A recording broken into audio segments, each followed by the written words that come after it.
ပြည်သူ့အားလုံးပဲမင်္ဂလာပါ KB Sport ရဲ့ Facebook page နဲ့ YouTube channel ကနေပြီးတော့ပြန်လည်ကြိုဆိုလိုက်ပါတယ်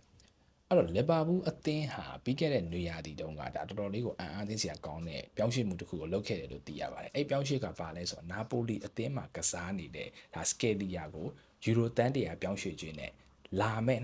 2025အပြောင်းရွှေ့မှာခေါ်ယူဖို့ဆိုပြီးသဘောတူခဲ့တာဖြစ်ပါတယ်မြင်တာပြောလို့ရှိရင်တော့ကျွန်တော်တို့စကယ်လီယာကဒီနှစ်ဇန်နဝါရီမှာ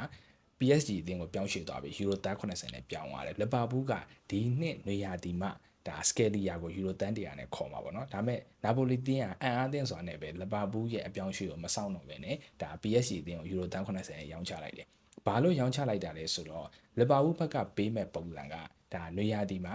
စကယ်လီယာကိုခေါ်မယ်9နှစ်စာချုပ်နဲ့တစ်နှစ်ကိုယူရိုတန်း20ပုံစံမျိုးနဲ့ပေးမယ်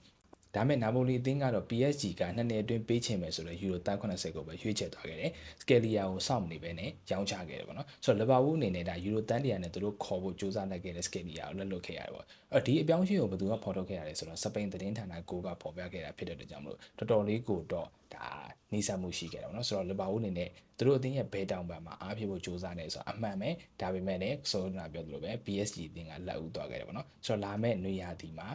တကယ်ဘဲတောင်ပံမှာလိုအပ်နေတဲ့ကမ္ဘာအဆင့်ကစားသမားကိုလီဗာပူးယူရိုတန်း100လောက်ပေးပြီးဘယ်သူ့ကိုခေါ်မလဲဆိုတော့စိတ်ဝင်စားနဲ့စောင့်ကြည့်သွားဖို့ရှိနေပါတယ်